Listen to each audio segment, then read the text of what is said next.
ജനവാസ മേഖലയിൽ ജനങ്ങളുടെ സ്വത്തിനും ജീവനും ഭീഷണിയായ കാട്ടുപന്നികളെ വെടിവെച്ചു കൊന്നു. അമരമ്പലം പഞ്ചായത്തിലെ വിവിധ പ്രദേശങ്ങളിലാണ് കാട്ടുപന്നികളെ വെടിവെച്ചു കൊന്നത്. 25ഓളം കാട്ടുപന്നികളെയാണ് പ്രത്യേക സംഘം വെടിവെച്ച് കൊന്നത്.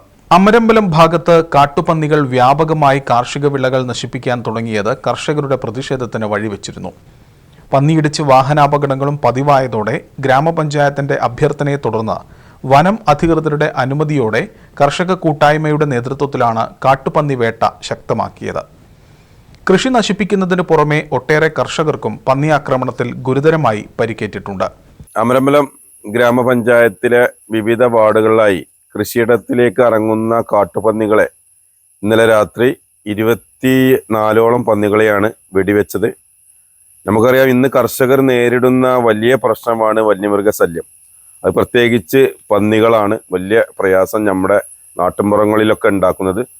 ഈ പ്രദേശത്ത് തന്നെ ഈ യാത്രക്കാർക്ക് നേരെ കുറുകെ പന്നി ചാടി കുറേ ആക്സിഡൻറ്റുകളും ആളുകളൊക്കെ മരണപ്പെടുന്നത് വരെ നമുക്ക് വാർത്താ മാധ്യമങ്ങളിലൊക്കെ നമുക്ക് കാണാൻ സാധിക്കും.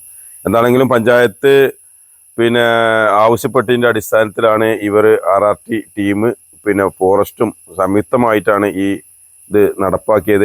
DFOയുടെ പാനൽ ലിസ്റ്റിൽ ഉൾപ്പെട്ടവരും അംഗീകൃത തോക്ക് ലൈസൻസ് ഉള്ള വിദഗ്ധരുടെ നേതൃത്വത്തിലുമാണ് പന്നികളെ വെടിവെച്ചു കൊന്നത്.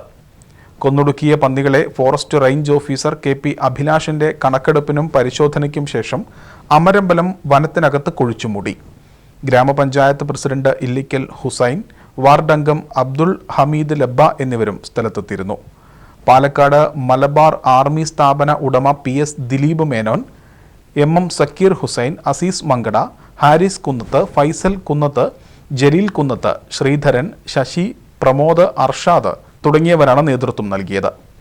അമരമ്പലത്തും മറ്റു പഞ്ചായത്തുകളെ അപേക്ഷിച്ച് കാട്ടുപന്നികൾ പെറ്റുപെരുകിയ അവസ്ഥയാണെന്ന് വേട്ടക്കാർ പറഞ്ഞു.